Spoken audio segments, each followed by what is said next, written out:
Welcome back. We just went through some of the hysteria on the left among elected officials when it comes to illegal immigration, but it doesn't stop there. Today, on the intellectual Mount Rushmore of television, Whoopi Goldberg. The Iranians literally throw gay people off of buildings. They don't adhere to basic human rights. Listen, here's the thing. Let's not do that, because if we start with that, we have been known in this country to tie gay folks to the car. It's very different to live in the United States in 2025 than it is to live in Iran. Not if you're black. Not for everybody. Not if you're black. I apologize. We're all dumber for having heard that. But there's more. Here's former CNN host Jim Acosta talking about American farmers. The far right in this country has kind of figured out a way to infiltrate, the heartland and to, basically pull, mom and pop from the farm to their point of view. And as it turns out, a lot of those folks vote in these elections, and a lot of those folks have been completely led astray. American farmers led astray out there in the fields with your far-right views. It's the same Jim Acosta, by the way, who made fun of Trump's dead ex-wife. So he's a classy guy. And then there's squad member Ilhan Omar. Now, she's a Somalian refugee who was welcomed into America in the 90s, and now she's an elected official. She's a congresswoman from Minnesota. But she has this to say about America. I grew up in a dictatorship. And I don't even remember ever witnessing anything like that. To have a democracy, a beacon of hope for the world to now be turned into one of the worst countries. One of the worst countries in the world. Here's the big question: why? Why is the left like this? Joining me now to perhaps answer that question is Democrat strategist James Carville.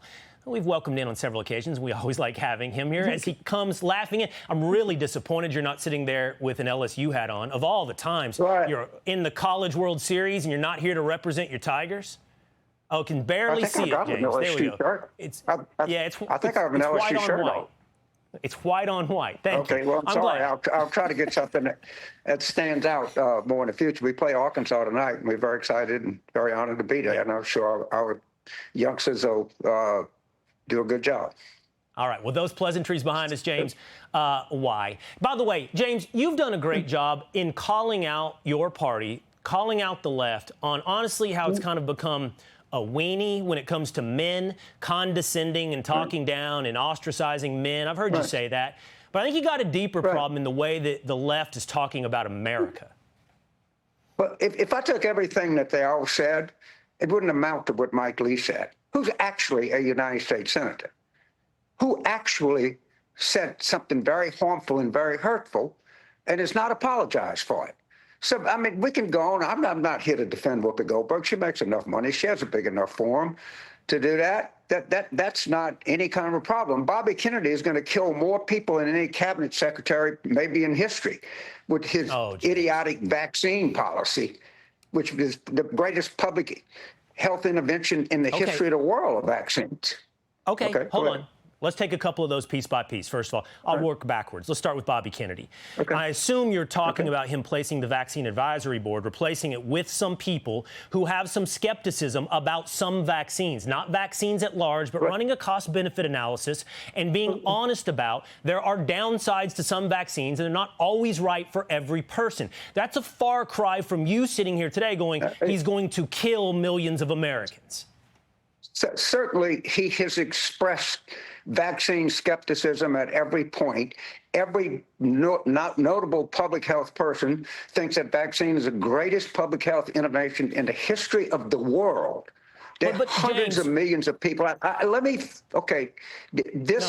he's doing is going to kill people. What Mike Lee did is utterly unconscionable. Now, I can't defend what somebody says on television for every time, and you pick something out and say, well, this person said that. Okay, fine. Fair. I don't ask you to be in league with Ilhan Omar. I don't know if you are or not. You seemed like AOC recently. But again, piece by piece, working backwards. Bobby Kennedy, then Mike Lee, and then back to who you have to defend, okay?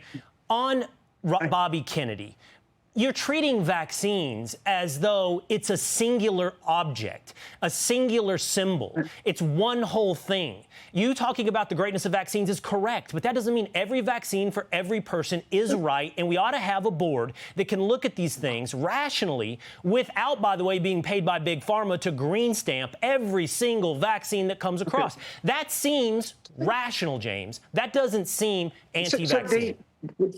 Do you have any idea what it takes to get a vaccine on the market? Do you have any idea of the number of tests that are done, of random samples to gauge the efficacy of the vaccine? I mean, this is kind of like these things just don't pop up where somebody says we're going to sell this. These things are tested, retested all the time. We're being fair with each other. The single most effective public health innovation in the history of the world. We're being fair with each other. But you know what else it takes to get a vaccine across the market? It takes big dollars to pay for scientific studies with scientists that are often in the tank receiving those dollars, not to mention the politicians as well. We're simply trying to find reason here, James. We're just simply trying to find individuals capable of thought. Right. Do you know of a single person that voted to okay a vaccine that got paid for it, that took graft for it? Because maybe there is, but I don't know. I think most of these doctors and most of these researchers are very conscientious, and they understand that what they do is going to be hundreds of millions of people. And you said most, and I'm not sitting here telling you all doctors or all boards or all doctors or all drugs. But okay, we're working our way backwards. Mike Lee jumped the gun. I do think we don't know the details yet of what happened in Minnesota, and just like you don't have to defend Ilhan Omar, I'll let Mike Lee speak for himself, and we'll invite the senator onto the program to talk about that incident. But here's where we take this back full circle, James. America, the left, Democrats. I do think it's not a few isolated incidences that you have to defend when it comes to the way the left is talking about America.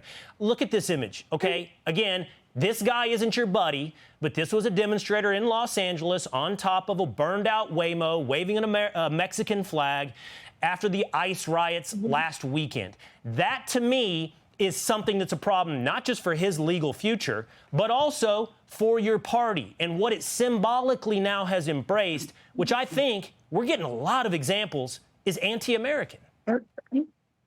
First of all, I don't know who this gentleman is. I doubt if he's a Democrat, but he's one of Gavin Newsom's residents. Idea. Okay, look, I said a residence. There's all kinds of people in California. There's 40 million people in California, and it has the fourth largest economy in the entire world. We should all be so lucky is to live in a place that is as prosperous as California. You know, California has a higher GDP of Japan and has 125 million people. Right. So I bet I can't speak for 40 million people as somebody that's holding up a Mexican flag in Los Angeles. I mean, that's idiotic. No, I mean, I don't know you're a smart, what is it that you want me to say. I don't know if this guy even is registered to vote. I have no idea. But I can't defend every person. It doesn't make any sense. Party. But James, I'm asking I'll defend the Democratic Party. The Democratic Party has been the most effective political party in the history of the world. It started Social Security. It brought civil rights. It brought women's rights. It brought gay rights. It brought the last party to bring a balanced budget to the United States of America. Okay, it shepherded the United States through the greatest age of prosperity it ever had, the 90s. The Democratic Party really does not need me to defend it. It has a record. It does. As good as you can imagine in the Depression. But that ain't today, James. And oh, how the sad state it is in today. I got to look at our candidates in New Jersey and Virginia. Why don't we talk about Abigail Spanberger? Let's talk about Mickey Sherrill. Let's talk about I'll let you talk about that next time. You've been promising me. I'll let you talk about that next time. You've been promising me this deep bench. You got names today, so I'm excited to hear that you got a couple. You're seeing the bench come out. Man, you're seeing it. You're going to see it all over the place. Here's better luck to your LSU Tigers than that bench, James. It's always good to talk to you. Thank you, Will. Hook 'em horns. Okay. Thank you, man. Go Tigers. You bet. Hey, it's Will Cain. Click here to subscribe to the Fox News channel on YouTube. It's the best way to get our latest interviews and highlights. And click to subscribe to the Will Cain podcast for full episodes right now.